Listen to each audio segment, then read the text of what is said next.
Sarnelli House is also in Kensington. We used to go here Wednesday and Fridays. Now we only do Fridays because of their change of schedule. It's 100 to 150 people. The cool thing about this one is we don't serve a meal. We just kind of do like a coffee hour. And there's like board games, and it's very much like a hangout. So the clients just come in, and I haven't gone yet this year. I think we serve them the coffee, but so now they're doing sandwiches on Fridays. okay. So sometimes during the week they do the coffee hour. Now they are, since it's so cold out, they're doing sandwiches. They come in, and it's not just like, this is the sandwich made for you. It's like, do you want mayonnaise? Do you want mustard? Do you want the Sarnelli sauce? Like, it's anything that they want. Like, you can't even, like, you have water cups. You can't even pour like 5 cups and then just be like, take this one. You have to pour it for them, just like at a restaurant.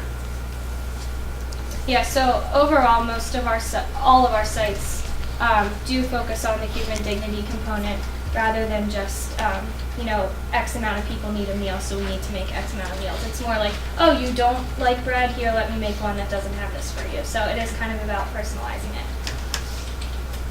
We do also do events and awareness on campus. We hold a hunger banquet every year. That's kind of like a simulation of hunger in America and just the class system, and upper class, lower class, middle class, how you eat according to your class.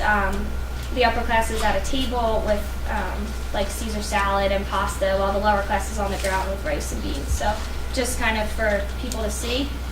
And then we also do our sandwich makings, which is not today at 6:30 in the Tummy room, but they are usually during break periods. So we just kind of make ourselves known in the quad or anywhere, and then donate it to one of our sites.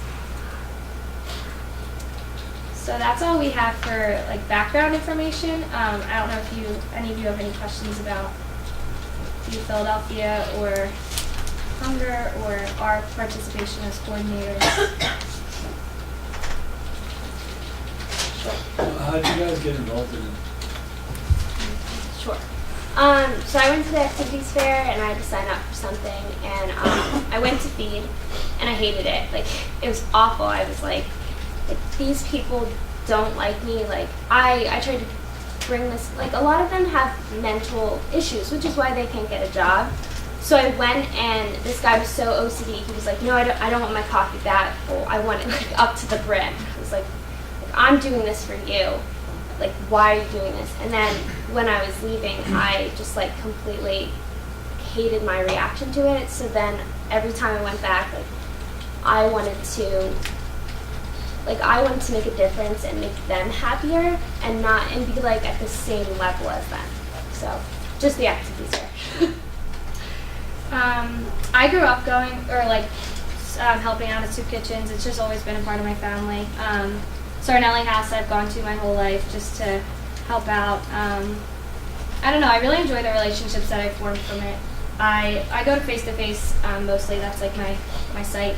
And I've made a lot of really good friends there with the people who come and eat. And it's just, I think it's really good to step off this campus and kind of see, what's going on. Like 2 miles down the road, someone's hungry right now. They don't know where they're going to sleep tonight. They probably don't have a meal for tomorrow either. So I think to just step out of my reality and to constantly be reminded of that is just always something that's been really interesting to me and really rewarding. Do you guys interact with Philadelphians at all? Not so much. No, not really. We had meetings with them because weren't they hosting those meetings? Yeah, we had like a hunger talk with them, so it was all of the schools in Philly, and then we went as like a conference, and LaSalle was by far the most organized, the people really reaching out. Like Drexel, Temple there? Yeah, a couple schools. They had no organizations on campus. Like they didn't know what to do. They didn't know how to get volunteers. So it kind of just became us. Like it was a talk about hunger on campus, but then it became us we had to sacrifice some of our events to help other schools, so we kind of backed away. But that wasn't Phil Abundant's fault. That's our only interaction with them, though.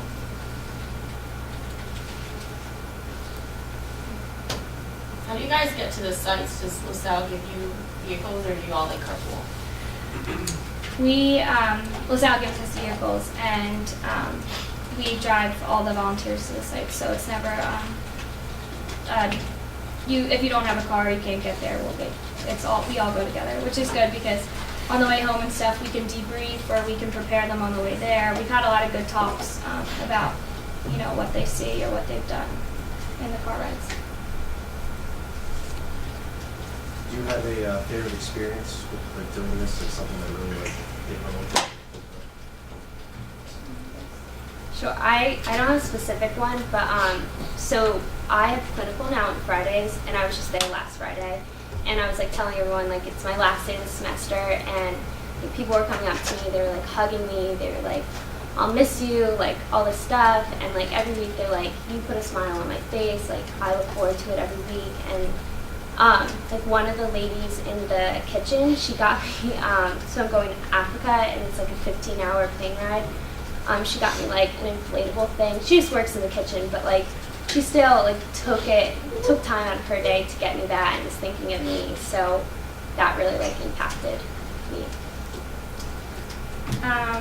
For me, a couple weeks ago, I was at Face to Face, and I talked to this man Dexter like almost every time I go. He's just always there, and I've had a lot of conversations with him. A lot of just like, how was your day? Anything new? Yada yada yada. But he started asking me about my classes I take at LaSalle, and I've talked to him twice a week for 2 years, and he never once has expressed like any interest in what I do. So like from that standpoint as a student. So I was kind of taken back, and he kept asking me if I take English classes, and I was like, well, no, I'm a nursing student, but LaSalle has English classes, like. And he said, do they have reading classes? Like, can I take them? And Dexter's very much like, he's not very verbal. He has trouble expressing himself.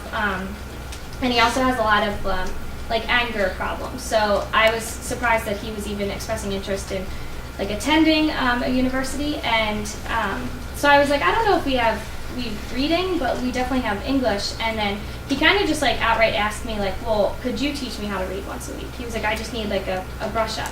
And I was really taken back because he's never once brought up anything like this. We usually talk about movies or the weather. And it was kind of just like a very, like, I saw Dexter in a very, like, vulnerable state. And for him to even trust me enough to open up like that and ask was really, really cool. So we're definitely considering starting, like, a reading thing at Face to Face. But that's what's cool about Pheed is we have created relationships, so we're able to see what they actually need. Like, I would never think that a soup kitchen would need a couple college students in the back reading books with the clients, but when you get to know them, you really do get to know their needs.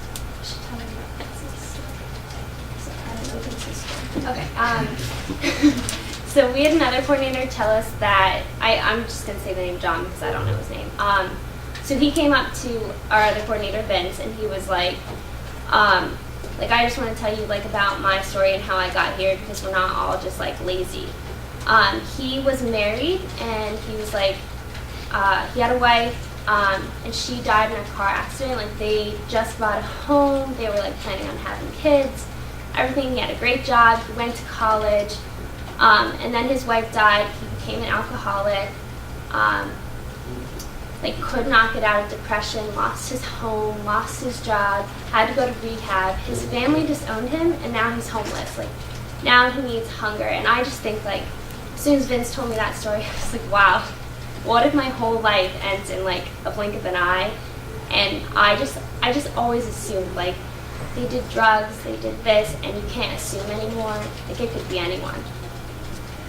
Yeah, some of the most like intellectually stimulating conversations that I've ever had in my life have occurred with people at the soup kitchen. I just think they are just the most resilient group of people that I've come in contact with at college. And like I'll go to my anatomy class and then I'll go to the soup kitchen, and I will have learned so much more at the soup kitchen than I could ever learn in the confines of a classroom. Like it's crazy to me that sometimes you just walk away and you never know what to expect. And like Becca said, it really is just a constant reminder that you can't assume anything about anyone, and we're all equal and we're all in this like same playing field. It's just life circumstances.